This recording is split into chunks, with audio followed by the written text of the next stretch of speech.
I'm delighted that I've been asked to come here, especially when you're all studying about the Holocaust.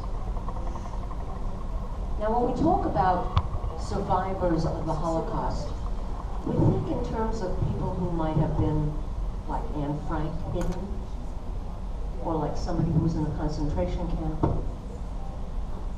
There are many stories that survivors of the Holocaust will tell. And I didn't fit any of those stories. I didn't even think I was involved in the Holocaust in any way until I became an adult, when I realized that I was a part of history that was very important. Let me tell you about my family. Both my mother and my father were born in Poland. And when they were children, there were things like called pogroms, which is an uprising by the military against a group of people. So there were uprisings against the Jewish population in Poland. So each of my parents, when they were children, left Poland with their families and traveled throughout Europe looking for a place to be safe. They traveled through many countries, and finally both of them ended up in Berlin, Germany. Now, Berlin is the capital of Germany, and it's a beautiful, beautiful city. And even then, very culturally advanced, lots of theater, lots of universities, libraries. It was a very beautiful, cultural, welcoming city. So both my parents were able to go to public school, my families built businesses, and things were wonderful. But by 1933, a man by the name of Adolf Hitler became Chancellor of Germany. And rules were being set down and laws were being set that made life for Jews in Germany very difficult. Something called the Nuremberg laws were enacted that said no Jewish children were allowed to go to public school anymore. A Jewish doctor couldn't treat anybody other than Jewish patients. Jewish businesses were not allowed to do business with anybody other than Jewish people. So life in Germany became very difficult, and a lot of people decided this was not going to work for them, and they tried to leave. My father was one of 8 children. They had a bakery, a big bakery, and all the children worked in the bakery. But one of my father's brothers and 3 of his sisters and his parents decided this was not going to work. So they left Germany and they went to a country called Palestine, which is now called Israel. My mother's brother decided life in Germany wasn't great, and he went to Havana, Cuba. By the time my parents met, my mother wasn't able to meet some of her in-laws because they had already left the country. And life in Germany was very tough.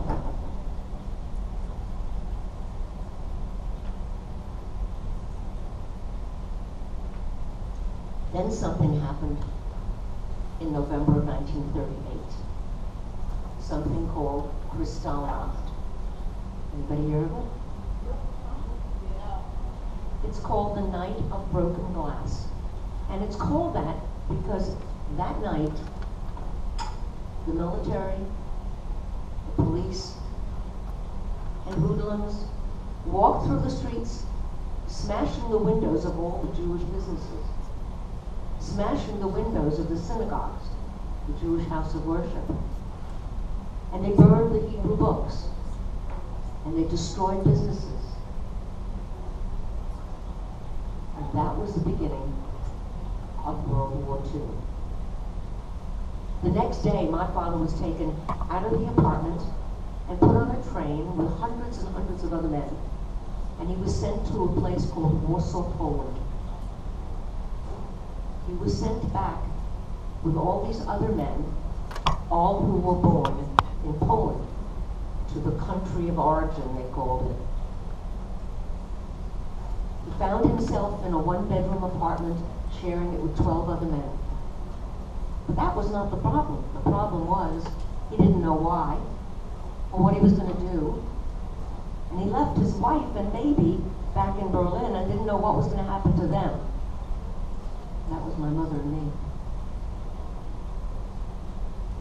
My mother found out that if she could get a piece of paper called a visa, and it's not like MasterCard visa, this visa is a piece of paper issued by a country that allows you to go to that country. So my mother was told that if she could get a visa to another country that would allow us in, maybe my dad could come back from Poland to join her on the condition that they leave immediately. My mother stood on lines, sometimes for days and hours, on every consulate and every embassy that was in Berlin, till she finally got a visa to a place called Siam. Siam is now called Thailand. And it's a country over by China, Japan, in the Far East. Not a very modern country, probably no indoor plumbing, and a very backward country. But she didn't care. Now she had a piece of paper that said she could leave the country.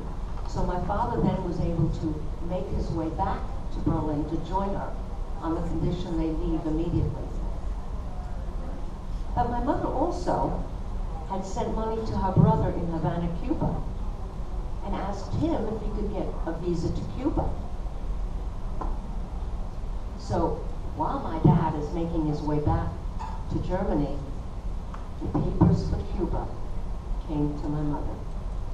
Now, making a decision as to whether to go to Siam or go to Cuba, there wasn't much of a decision to make, because Cuba is a gorgeous paradise-like island. It's only 90 miles off the coast of America, and we had an uncle there. There was no choice. She decided we're going to Cuba, and she was able to book passage on a ship called the SS St. Louis, owned by the Hamburg America line. Now my father comes back to Berlin. They pack what few things they're allowed to take, only a small amount of money, and one suitcase per person. And we got on a train and went to Hamburg, Germany. You have to excuse this. When you get old, you have problems. Back and bothering me. So I have my back together.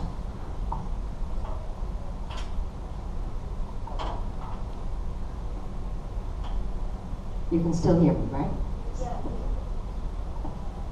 So we got on the train, and we're going to Hamburg.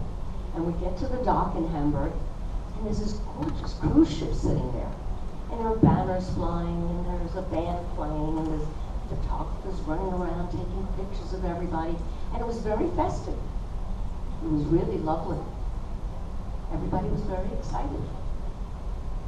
Number one, they're leaving Germany, where they were being persecuted, and they're going on this gorgeous cruise ship. How much better could it be? So we got on the ship, and things were wonderful. There were dances and parties and movies, and we really had a great time. There was even a swimming pool on deck. Everybody was playing shuffleboard. It was a real lovely cruise. And we get to Havana Harbor, a harbor in Cuba. And we have our suitcases out by the door, ready to get off the ship. But the ship is not allowed to dock. They're keeping us in the harbor. Nobody knows what's going on. Why can't we get off the ship? Well, the little boat comes out to the ship, and these people in uniform come up, and they're talking back and forth to the captain, and there's all this negotiating going on, and nobody knows what's happening. And my uncle comes out on a little boat, and he comes to the ship, and they're yelling at each other. My mother and my father and my uncle are yelling at each other. Oh, everything will be fine. My uncle says, mañana, mañana. Those who speak Spanish know that means tomorrow, because they speak Spanish in Cuba. And my uncle was saying, this is all red tape. Mañana, tomorrow, you'll be able to get off the ship. Everything will be fine. But that wasn't to be true. There's all this powwow going on, and the captain's talking to people, and people are coming aboard ship, and the captain goes to the dock, and nothing's happening except panic. The passengers were very upset because they didn't know why we were not allowed to get off the ship. You see, what had happened was the German government and the Nazi Party and the propaganda arm of the Nazi Party had planned this ship and its voyage very carefully. Because the headlines in the newspaper when we left Germany said 937 Jewish passengers leave Germany for Cuba. We're letting them go. We're not stopping them. Then we arrived in Cuba. The same headline in the German newspaper said, Jews not permitted to get off the boat. Nobody wants this unwanted cargo. We're going to do the world a favor in eliminating the machine of the Nazi Party, planned to show the world that nobody wanted the Jews, and their plan was to get rid of them, because nobody really wanted them anyway.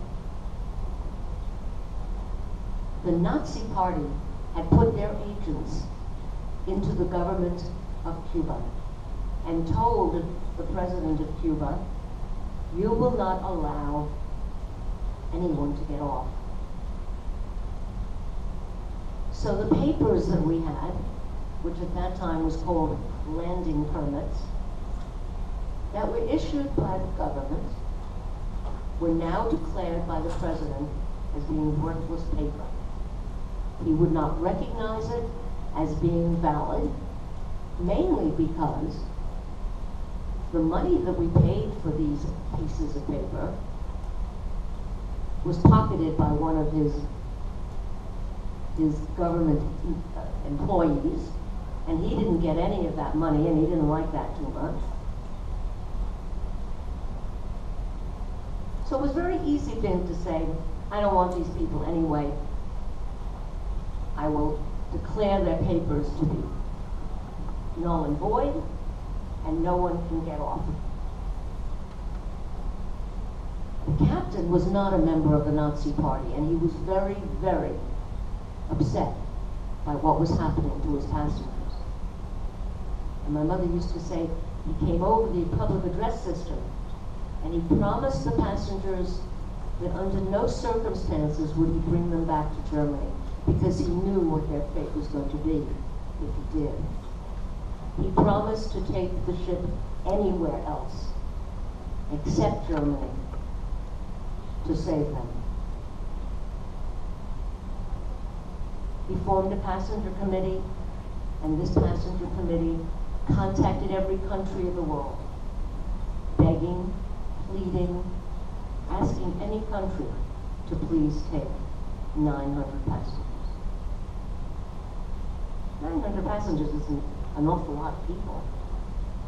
Any one country could take us easily. And the passengers were very successful people. You have to realize we paid a lot of money for these landing permits, and we also paid a high price for the cruise, which we, by the way, ended up paying round-trip fare for, knowing full well nobody would want to come back. But they insisted that we pay round-trip price. And the passengers were many doctors and lawyers and college professors, and we had very, very successful people. My father owned 3 businesses. So that we really would not be a burden to any country that accepted us. Then the the captain had a very bright idea. He said, you know, we're only 90 miles away from America. I'm going to try to see if I can dock in America. So he turned the ship around and he came to Miami. And my dad used to say, we got so close to Miami that you could almost read the license plates on the taxis on Ocean Avenue. That's how close we were to Miami. And the minute we got that close, the Coast Guard came out and threw us out of American waters. They said, you do not belong here. They were afraid that somebody might jump overboard and swim ashore. They would not allow us to get close enough to the dock to let our passengers off. The captain really had no choice now. He had to turn the ship back towards Europe. After all, he was running low on supplies, on gas, on fuel. He had to find a place. While we were traveling back from Cuba to Europe, 4 countries finally agreed to take some passengers. And not one country said, oh, I'll take 900 people. 4 countries agreed to take some of the passengers. So the passengers were divided up into 4 lists. And my father decided he wanted to be put on the list for England. It was the smartest thing he ever did. Something told him that he might be safest there. And many years later I asked him, why did he choose England? As a matter of fact, when we got back to Europe, the ship docked in Antwerp, Belgium. And my father's sister, her husband, and the baby were standing on the dock to greet us, because all the passengers got off in Antwerp. So I used to ask him, why didn't you want to go to Antwerp? After all, you had a sister there. And he used to say, I wanted to get as far away from Germany as possible, and that was the country that was the furthest. He said, maybe that English Channel, that body of water, might protect us from Germany. Little did he know that within weeks, Belgium, then Holland, and France were all invaded by the Nazi troops. Many of those people that got off and went to those countries did not survive the war. We in England were fortunate in that England fought against Germany and was not invaded by Germany and fought on the side of the Allies. So I lived the entire war in London, which was not a piece of cake. We were bombed out many times, mostly at night. And we lived in shelters, in air raid shelters. Sometimes for days, sometimes for hours, depended on when the all clear siren went off. The shelters were built for maybe 50 people, but sometimes 200 would squeeze into this small space. But my life in England was a piece of cake compared to what it would have been had we gone to Belgium, Holland, or France. Because, as I said, many of those did not survive. So we lived in England and were bombed out many, many times and lived under difficult conditions. But nothing like it would have been had I gone to the other countries. We came to America after the war in 1946. My parents and I landed in New York City, Memorial Day weekend, when there was a dock strike. We couldn't get off the ship. It was a little frightening, remembering what happened to us in Cuba. But fortunately, the dock strike was over after the holiday weekend, and we were able to get off. And I spent that first summer in Belmar, New Jersey, because my mother's sister had settled in New Jersey. But we went to New York, and I grew up in Astoria, New York. But then I ended up marrying a guy from Belmont, New Jersey. And that's what brought me back to this area.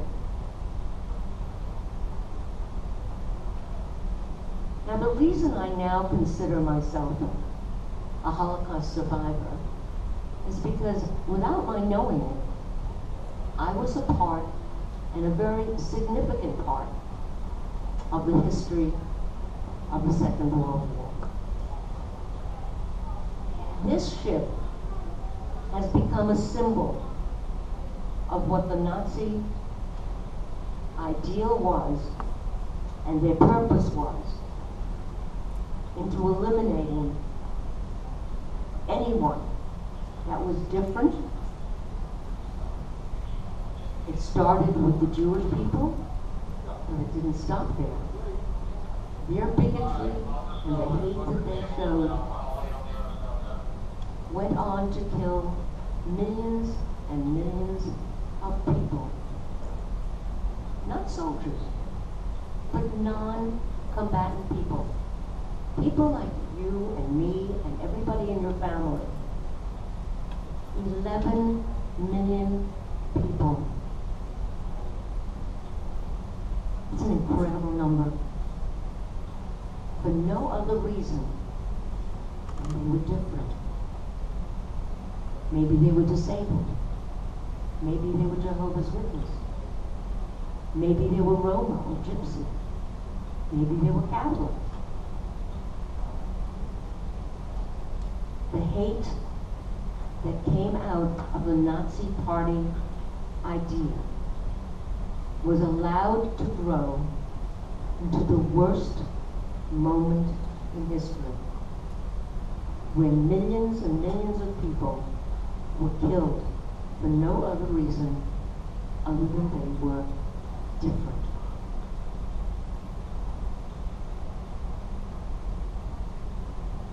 Now I have a homework assignment for all of you. I know nobody likes homework, but you have 20 years to complete it. Okay?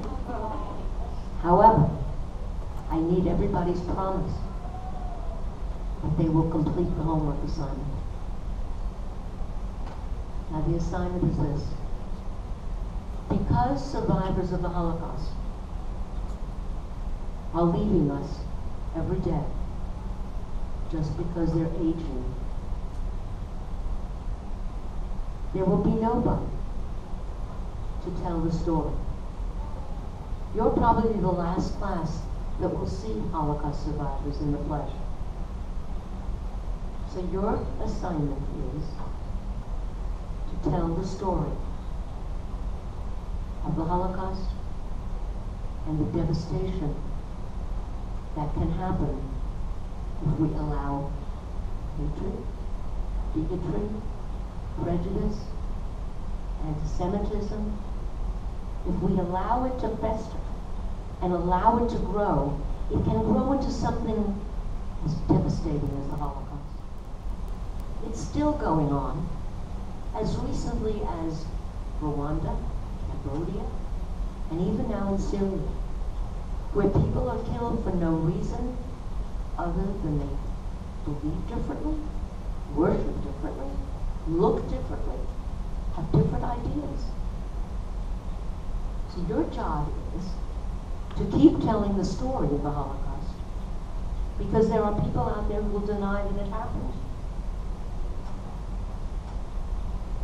You will have to tell it to your children, your grandchildren, your family, your friends, that you know that this is a fact and we cannot allow it to happen again. Do I have the promise? Yes. Give you plenty of time to do it. Decades, thank you. That's basically my story. But I've left a lot of loopholes in my story, and I hope some of you will insightful questions to ask.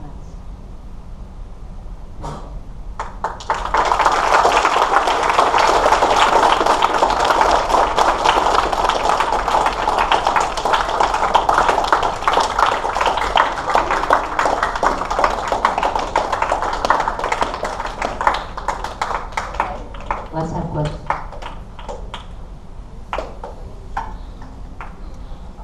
I'd like to just ask you if you would mention what we talked about Harvard and Princeton coming up.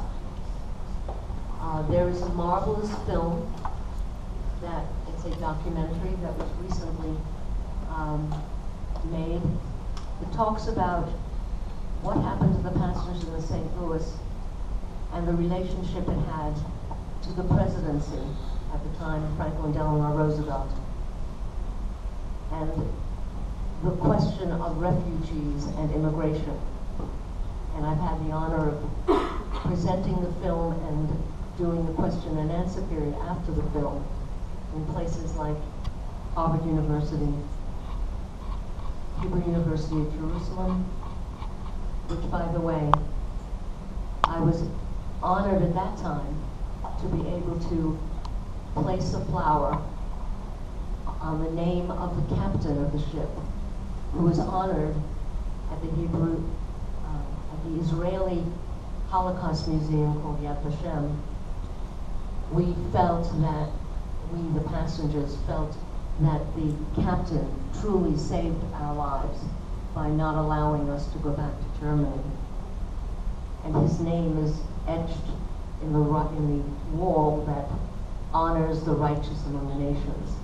And I was able to honor his memory that way too. Anyway, I'm going to also be at Princeton University, Columbia University, Wagner College, and the University of Maryland for the next couple of months. I've also been at Rowan University, Middlesex County College. So I've done, this program from several schools. I'm glad to be able to pass the message on to, especially to children like yourselves, because it's something that must be told.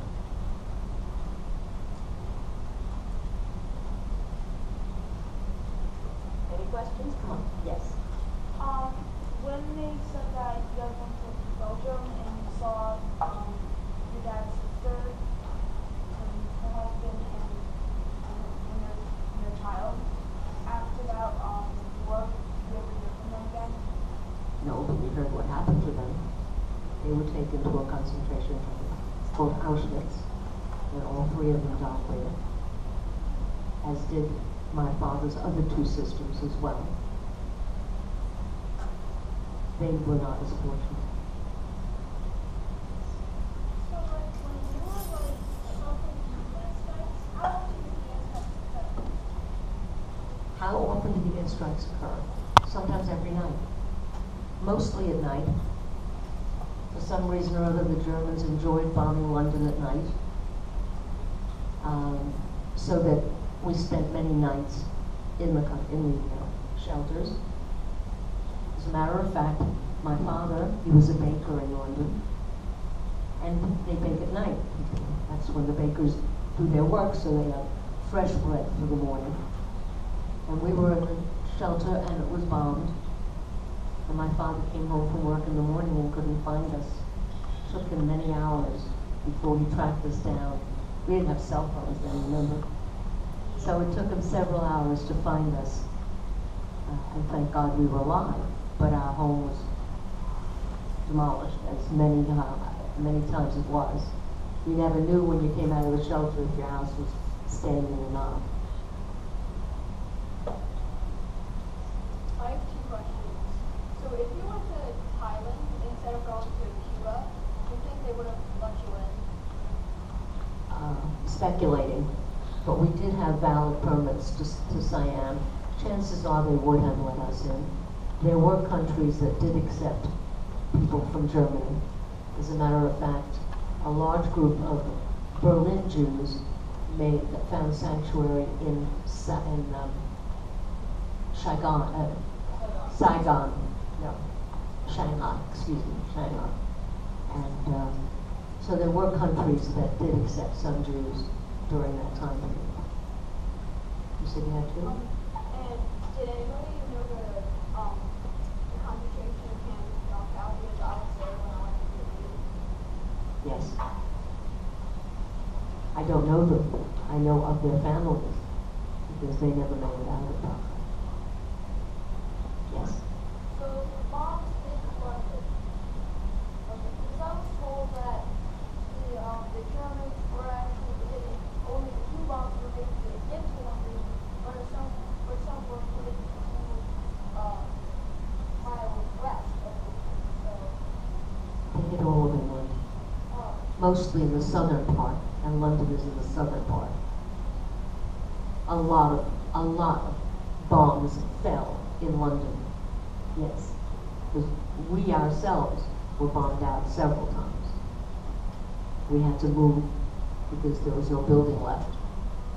Or even if the building was standing, it was not habitable because maybe the bomb fell 2 houses away and shattered our house. Yes, London was terribly, terribly bombed.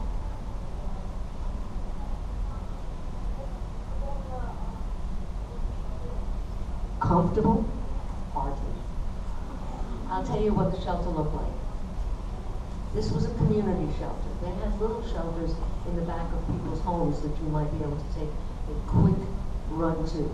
But the community shelter was about 20 feet square, and it was about 6 feet underground and about 4 feet above ground, made of brick. And there was a long table down the middle and benches around the outside of the room, and you basically fit as many people in as could breathe, because you didn't want to leave anybody out if they were in danger. But it was not much protection. The only protection that it was from falling debris. If a building was bombed a few houses away, it would protect you from the bricks that fell. And yes, it was very uncomfortable. is this the same USS? Is it the same ship that was the American cruiser?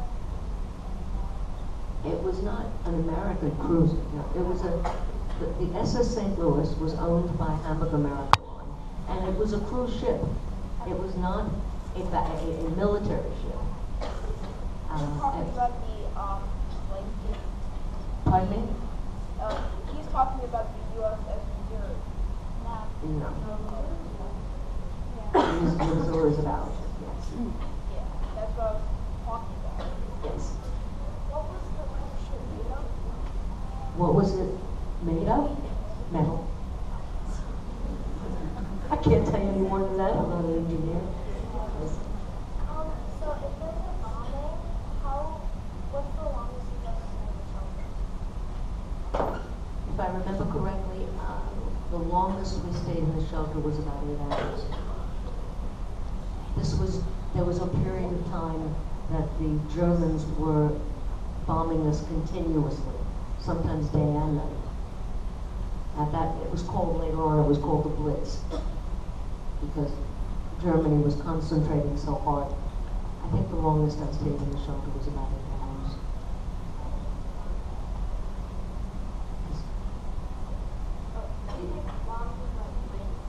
Pardon me?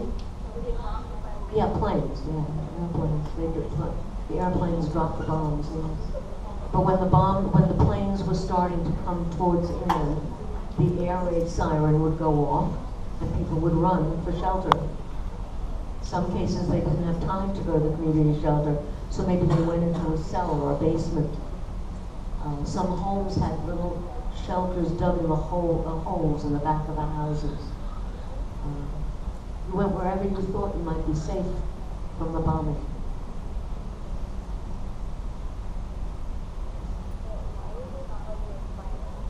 Could you say that louder? Why would they not let you into my That's a very good question.